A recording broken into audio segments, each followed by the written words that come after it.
So I was like, all right, I'm just going to put it on my Twitter and then put a link to my blog, which you can email me if you're interested. Through the end of it, I think it was 200 to 250 emails about it. And at that point, I was like, all right, that's clearly validated.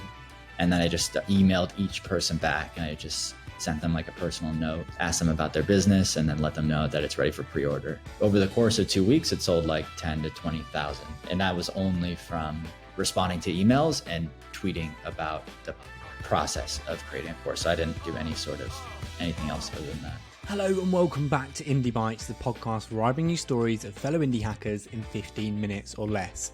In this episode, Pat Walls, founder of Starter Story, is sharing how he made 20k in pre-sales on his new SEO course in just 2 weeks. Before we get into the episode, I'm continuing to thank the sponsor of the podcast from the very beginning, Weekend Club. I do try to think of something different to say about this community every time I run the sponsor slot, but it keeps coming back to the same message because it is genuinely the best community I've been a part of, and it helps me stay accountable and keep shipping my projects. On Saturday, we have deep work sessions where I can make some real progress on my projects. If you want to be a part of this lovely community, head to weekendclub.co and enter Indie Bites as your code for a nice discount. Let's get into the episode. Pat, 20k in under 4 weeks since you put that initial tweet out, and a course shot and released in over a week. How'd you do it? I will start by saying that I've never thought about monetizing my audience really too much. Like since Starter Story is its kind of own thing, I've always tried to keep it its own business and not use my own name to sell the business. But with my own Twitter audience, I've always tried to share the more behind the scenes. The reason why I decided to do it as a course is that I just wrote on Twitter about if anyone's interested in this SEO strategy, and because it's really just a very specific framework that I use that I think other businesses would find valuable, but it's quite comprehensive, or it's quite detailed how it works. So it wouldn't really fit in a blog post, and it would require a lot of work to put the course together, which is what I've been working on. So I wanted to make sure that I would do it in a way that was really helpful for businesses. And I think that taking pre-sales and making it into a course would incentivize me to do that, because Starter Story is doing well and there's more things that I could work on. But I wanted to see if I could maybe just take a break from that stuff and work on something new in a course. And so how do you feel now you've made the 20 grand in pre-sales and you've got this course that you've made that people are actually using now? It's cool, man. It was really hectic towards the end because I did set such a aggressive deadline to get it done. That's what I wanted to do because, it's coming up to the holidays and business is a little bit slow. And I wanted to get it done before, I guess, a couple weeks before Christmas, just people are not in business mode and it'd be harder to sell something. Pushed a pretty hard deadline on it and it made me work really crazy hours for a few days, but it's nice to be over. So you launched this course because of building Starter Story up to 500,000 monthly visitors, which is insane. Tell me a little bit more about Starter Story and why you started it. Yeah, I had a full-time job about 3 years ago and I had failed at a few startups, and my co-founder, I didn't have anyone who wanted to start a business with me anymore. So I was like, all right, I guess I have to start something on my own and I don't really know what I'm going to do. So I just said, all right, well, I'll just start interviewing entrepreneurs. And actually, Indie Hackers is a really big inspiration because they were interviewing people and sharing the stories online and sharing revenue numbers and a lot of transparency. So I was like, hey, I can take this idea and bring it to a different niche, which was more e-commerce and less of the kind of hacker thing going on. So I just started interviewing people and talking to people and sharing the interviews on the site. And then it really just started taking off. And eventually I was able to quit my full-time job and go full-time on that. And I've been working on that since the last 2 years. How did you start getting people initially to the site? A lot of it was Reddit, actually. And I don't really do it anymore. But we would go and take the stories and put them into a Reddit-friendly format. And they would get hugely upvoted. And it would drive people to the site and to the email list. And that was one of the big growth in the beginning. At some point, didn't you completely automate the publishing to Reddit? Yeah, it's part of kind of the SEO course I talk about a little bit is automation, because I'm a one-person business. We have a few people working now. And I personally love automation and building process and systems and that sort of thing. Back when we were posting on Reddit, I found a way to convert the articles into a Reddit-friendly markdown text format and then use the Reddit API to post them. And I was doing that for a while, but eventually the Reddit community turned on me for not the reasons that I was automating it, but that's another story I won't go into. Go on, give me the 30-second why did Reddit turn on you? There's this kind of issue with self-promotion. Whenever you promote something on anywhere, some people will get mad. They get mad that you're making money in some way on this, even if you're sharing something completely free. So they were thinking that I was like a shill for these businesses. So I'd say, hey, here's a story of how blah, blah, blah makes this money and all this. And they're always good stories and good content. But some people would get almost jealous or mad, or say, this shouldn't be allowed. You shouldn't be able to just interview someone and share this on the forum because you're making money on your website in other ways. And then it just got to a point where I just said, all right, it's time to move on from Reddit. And I'm always scared of posting things to Reddit for that exact reason. I just, similar with Hacker News, I'm just scared of the Reddit mob coming after It's a similar thing. Yeah.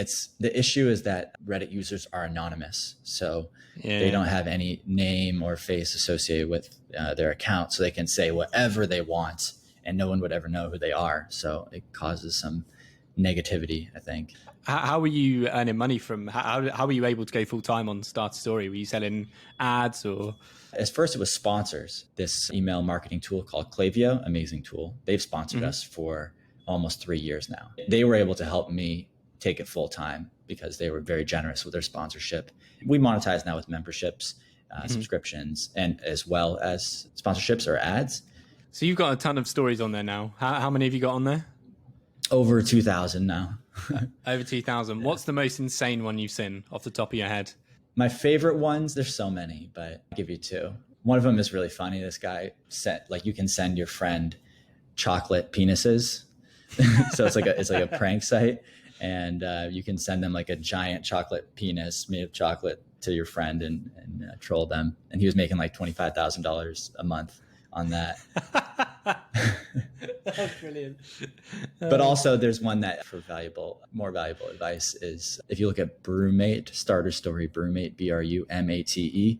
This guy who's, I think he's maybe 23 or 24, he built like $100 million drinkware brand. So like those little koozies that you put beers in or, wine coolers, like a Yeti. He built a Yeti type of company and he built it to $100 million a year by himself pretty much. And it's amazing. That's cool. I still like the chocolate penis. I would put that under the insane bracket. Yeah. So you built Starter Story, amazing. I love reading it. You stopped using Reddit because of the Reddit mob, but you launched this SEO course, but you've done it in a really cool way. And I've enjoyed reading through your Twitter thread from literally the idea. How have you sort of utilized your audience from the start? How did you then know that you're onto something here? When I got 200 emails, it was quite insane. Like I don't tweet that much, but I don't know, I think that morning I was just feeling like, hey, would other people want this? I just wanted to see if other people would want it. And I honestly didn't think it was going to be a course. I was just like, maybe I could sell this or sell consulting to someone or work with 5 big companies who are trying to have the resources to spend on SEO. So I was like, all right, I'm just going to put it on my Twitter and then put a link to my blog, which you can email me if you're interested. And then I got the email. I'm looking at my inbox email. I'm like, what the hell is going on? Through the end of it, I think it was 200 to 250 emails about it. And at that point I was like, all right, that's clearly validated. So you weren't even going out to set a course. If you'd have got no bites, you would have just gone, maybe not, maybe I can. No, yeah. If no one bid on that, then I don't think I would have. So now you've got validation and demand. There's people that clearly want this. What did you do then? I started thinking about what to do and weighing a lot of the options. I thought about maybe doing blog posts, doing YouTube video, doing the consulting thing. And then started just talking to friends and my business partner and about what we should do and how that could tie in with Starter Story. And then how to plan, if we did do a course, how to time box it in the right way. And then I created a landing page for the course. And I built the little bit of features on Starter Story to handle that.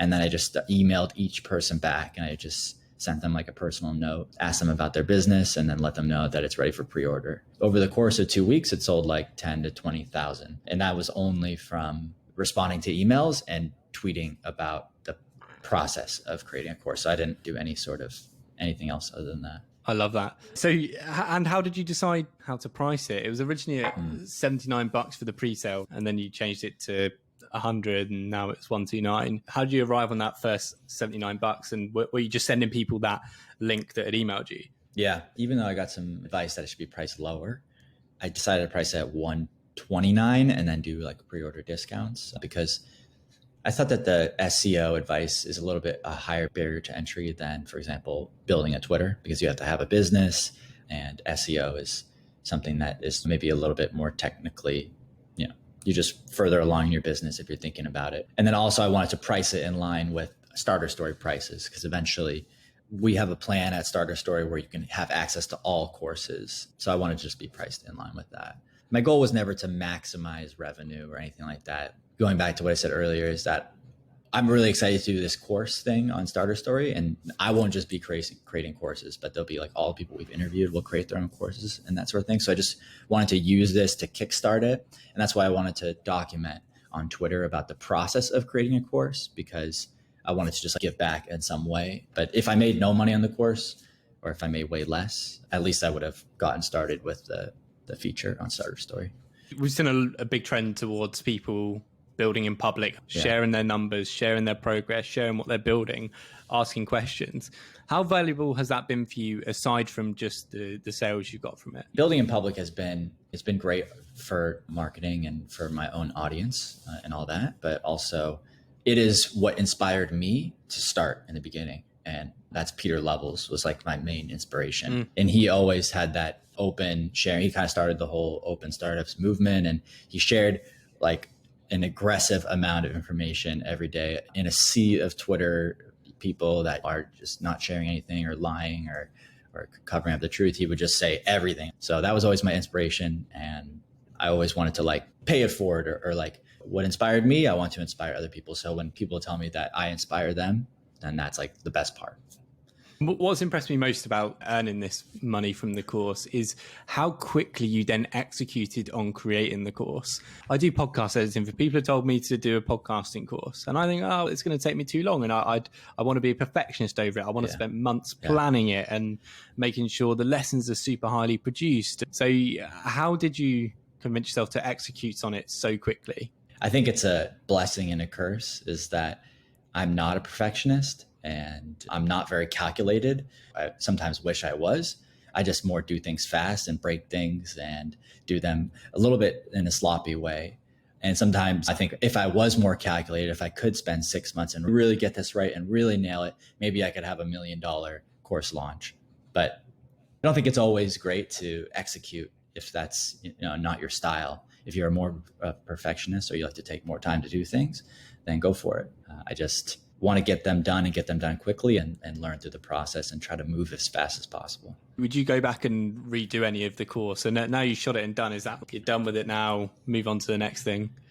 You know what I learned is that, and I'll just be completely transparent, is the sales were so strong in the beginning because of people know who I am, and they know about my SEO success, and I've been very transparent about my numbers. So I think I sold a lot of the courses in the pre-sales period, and the launch has been good, but it hasn't, it didn't like go from 20,000 to 40,000. But what I'm seeing is after a couple of days is that the sales are continuing to trickle in. Basically what I'm trying to say is that your launch doesn't matter. And this goes for any advice for indie hackers, is like the product hunt launch or whatever is not going to make or break your business. It's all about what you're doing before and what you're doing after. Launch something small every day, even if it's a tweet. I interestingly got if you had a no audience, would it have gone as well? And I'll answer that. It's no, it wouldn't have gone as well if you didn't have an audience. But a follow-up question to that was, where would you start if you were trying to build an audience for people that might want to build that up for themselves? I love hairy dries and marketing examples. And I love the idea of writing. Just write every day and share that with people and talk about what you're doing. And just always keep creating. Just create every day. I love that. Cool. Well, Pat, thank you so much for joining. It's been a great episode. I'll make sure I leave links to the thread and the course and the show notes. But we always end on 3 recommendations: a podcast, a book, and an indie hacker to follow. Oh, man. Okay. Book immediately comes to mind is Deep Work by Cal Newport. Podcast is Indie Hackers podcast. Obviously, that was a game. If I'm thinking of when I especially was inspired. And then an Indie Hacker is the last one. I think, yeah, I would say Harry Dry. I said Peter Levels earlier, but that's obvious. But Harry Dry, that man is going to be a billionaire one day. I'd agree with you too. He was on episode 2 of Indie Bite, so make sure you go and listen to that one too. Pat, thank you so much for joining. Really appreciate you joining me, mate. Thanks, man. Thank you for listening to the pod. I really hope you enjoyed it. If you've made it this far into the episode and you'd like to support the podcast, I'm now offering a membership with ad-free episodes and extended conversations. Head to indiebites.co/membership to find out more. As always, links to what we discussed are in the show notes. See you in the next one.